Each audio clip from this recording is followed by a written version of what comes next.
তোর সাহস কত বড়? ফকিন্নি একটা, তুই আমাকে ভালোবাসিস?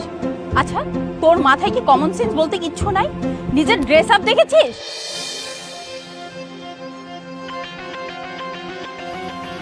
কি রে রাতুল, হ্যাঁ বাড়িতে এতগুলা কাজের লোক থাকতে তোর এইসব কাজ করতে হবে কেন? কোটিপতির ছেলে হয়েছি বলে কি আমার কাজ করতে মানা? আর তুমি তো জানো আমি নিজের কাজ নিজে করতে ভালোবাসি। শোন, তোর যা খুশি তাই কর। আর শোন, তোর বাবা বলেছে পরশুদিন কিন্তু মেয়ের বাড়ি থেকে লোক আসবে। আবার সেই বিয়ে? আচ্ছা তোমাদের কোনো কাজ নাই আমার বিয়ে ছাড়া? বিয়ে না দিলেও তো বলবা যে বিয়ে দিলা না কেন, বুঝলা না? ঠিকঠাক ভাবে থাইকো। না, আমার এগুলো ভালোই লাগে না, এই খালি বিয়ে বিয়ে বিয়ে বিয়ে। এই বিয়ে ছাড়া কি মানুষ বাঁচে না? Excuse me. আচ্ছা শোন, তোকে একটু পর কল দিচ্ছি। জি বলুন। আমি আপনাকে ভালোবাসি। তোর সাহস কত বড়? ফকিন্নি একটা, তুই আমাকে ভালোবাসিস? আচ্ছা, তোর মাথায় কি কমন সেন্স বলতে কিচ্ছু নাই? নিজের ড্রেস আপ দেখেছিস? অ্যাটলিস্ট একটা মেয়েকে প্রপোজ করার আগে নিজের ড্রেস আপটা ঠিকঠাক ভাবে পরে আসতে হয়। সেই কমন সেন্স কি তোর মাথায় নেই?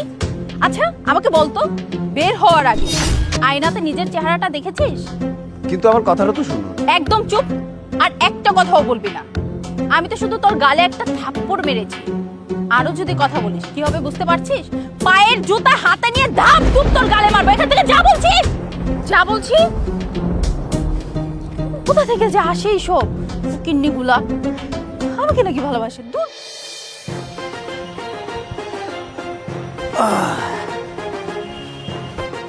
কি রে তুই এখানে? তুই কি আমাকে ফলো করছিস?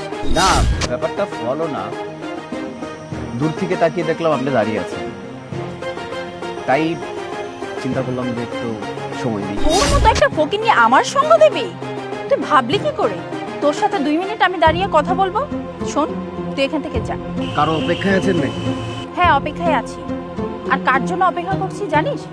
চৌধুরী গ্রুপের মালিকের ছেলে, নাম শুনেছিস কখনো? তার সাথে আমার বিয়ে ঠিক হয়েছে। আচ্ছা তোর সাথে আমি এত কথা কেন বলছি বলতো? তুই এখান থেকে যা, ও যখন চলে আসবে দেখবে তোর সাথে আমি কথা বলছি। আমার মান সম্মান কিছু থাকবে? ভাইয়া, তুমি কার সাথে আমার বিয়ে ঠিক করেছো বলো তো? সে কখন থেকে আমি এখানে দাঁড়িয়ে আছি।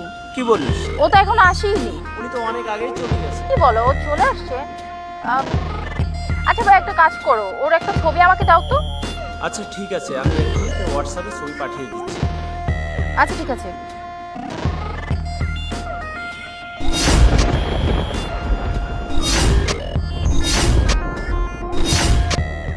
আপনি ভাইয়া ছবিটা পাঠিয়েছে, মনে হয় সেই ছবির ব্যক্তিটা আমি। আপনি বললেন না যে আমি আপনাকে ফলো করছি কিনা? হ্যাঁ, আমি আপনাকে ফলো করছি না। আমার বাবা আমার জন্য একটা মেয়ে ঠিক করেছে, সেই মেয়েটা হচ্ছে না।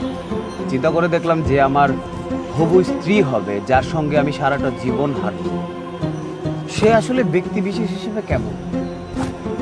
কিন্তু আপনি তো দেখছি পুরোটাই উল্টো।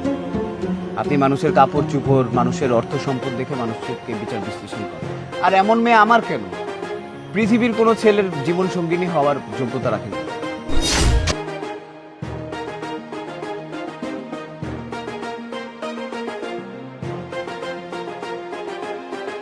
হ্যালো বাবা, তুমি আমার জন্য যে মেয়েটা দেখেছো, আমার ওই মেয়েকে পছন্দ নয়। কি বলছিস বাবা? তুই সবকিছু ভেবে বলছিস তো? হ্যাঁ বাবা, আমি ভেবে চিন্তেই বলছি, একদমই পছন্দ না। আচ্ছা আপনি আমার কথাটা শুনুন।